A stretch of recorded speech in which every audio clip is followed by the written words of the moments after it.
తీయకిరా సంచి ఇట్లా కుమ్మరి. ఈ సామాన్లు తెచ్చేది ఎట్లన్నాయా? ఫస్ట్ మెయిన్ ఏం కావాలంటే వెంట్రుకలు అందాన్ని చూపించే హెయిర్ కలర్ షాంపూ. ఎందుకంటే పైగా టైం ఒకటి వేస్ట్ కదా, అది 10 minutesలో అయిపోతుంది. నెక్స్ట్ దేశీ ఘీ, హెరిటేజ్ వాళ్ళ ఘీ.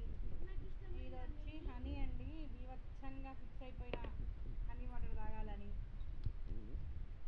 మార్నింగే. ఇది చూసారా